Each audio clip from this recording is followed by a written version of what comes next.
Good afternoon and welcome to Solent Sports News. I'm Noah Hume and these are your sporting headlines at 1:30. India closed the first day of the second test against England on 336 for 6 as opening batsman Yashasvi Jaiswal hit an impressive 179 not out. Captain Rohit Sharma won the toss and put his side in to bat first as he hopes to bounce back from their shocking defeat in the first test. Veteran bowler Jimmy Anderson announced his return to the England side by dismissing Shubman Gill after an impressive spell with the ball. Solent Sports News cricket correspondent Alex Worth joins us in the studio to talk about the difficulty of the task that England have on their hands in India. So Alex, just how good was Jaiswal today? Oh, there's no doubt about it. He was absolutely fantastic. I mean, and I'm pretty sure he very much saved India. You know, at such a young age to be really mature and responsible and bat all day, posting 177 runs. I mean, it was absolutely fantastic to watch. And you know, he made 50 partnerships with, 50 run partnerships with 3 of his other teammates, but no other Indian batsman really did enough. And that, I think, for such a young player, I think he's 21 years old. No, it was absolutely brilliant. Very, very mature. Yeah. And what did you make of England's performance in the field today? Yeah, I think obviously losing the toss on a pitch like that and being asked to bowl first, it's always going to be difficult. But I think they did pretty well. Shoaib Bashir, 2 wickets on his debut, including the wicket of the Indian captain. I think that was absolutely fantastic for him, and obviously picking up Axar Patel later on in the day. And I think England really did quite well in the last half an hour to give themselves a chance. If they wake up on day 2 and take a few early wickets, keep India below 400, I certainly think that it's going to be a pretty interesting second innings to watch, and they're going to set up good for the second innings. Thank you very much, Alex. The Six Nations kicks off with a bang tonight as France take on Ireland in what promises to be an unmissable opening fixture. The two nations managed to avoid each other in last year's Rugby World Cup, where both suffered heartbreaking quarter-final defeats. France are going into the tournament as favourites, but Ireland will be hoping to achieve back-to-back Grand Slams for the first time in Six Nations history. New Ireland captain Peter O'Mahony is relishing the challenge. Every opportunity you get to play for Ireland is huge, but this one seems particularly special, not just for me because I'm under my circumstances, but for the group and lots of guys in the group. Big games, big opportunities for guys, big opportunity for every one of us. I will be hoping to prove doubters wrong at the Six Nations after being written off by many, despite reaching last year's World Cup semi-finals. Steve Borthwick's team travel to Rome tomorrow to take on Italy, who have never beaten the Red Roses, having lost all 30 previous matches. Northampton's Fraser Dingwall will be making his England debut alongside Exeter's Ethan Roots. Dingwall spoke about his excitement, but admits he will need to put his emotions to one side. Really excited, I think. It's going to be a very special day, and I'm trying very much to stay focused on the task we've got ahead, but also to enjoy every minute of it and lap up the whole occasion, because obviously it only happens once, so I just want to make the most of it. An underwhelming deadline day yesterday highlighted the quietness of this month's January transfer window across the Premier League. The recent controversy regarding financial fair play may have been a factor for why top-flight clubs have taken a backseat approach compared to previous years.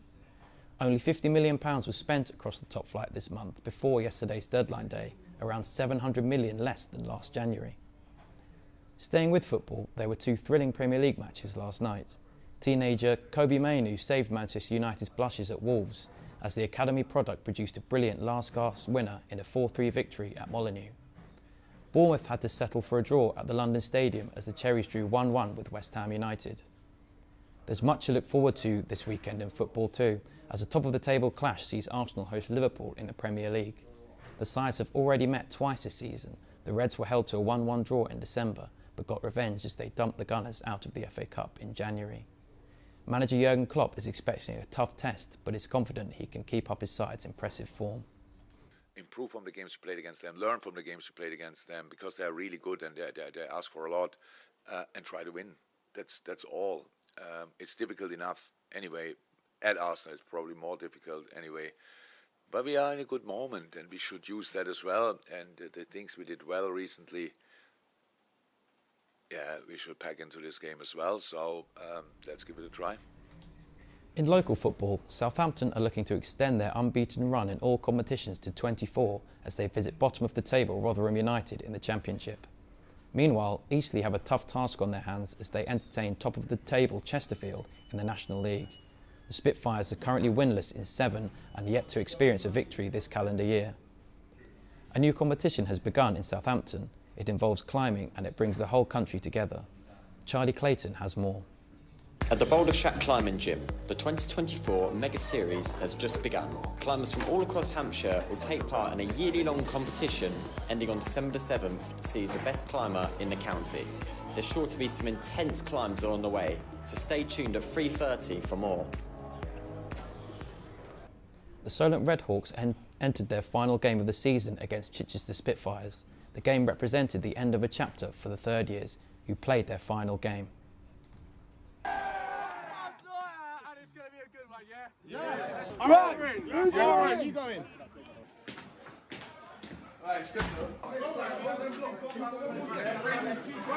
It's been fun. I scored a couple 2 points, but there's nothing.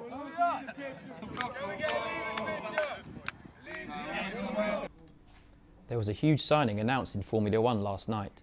It was revealed by the Mercedes team that Lewis Hamilton will be leaving the team to join Scuderia Ferrari and partner Charles Leclerc for the 2025 season.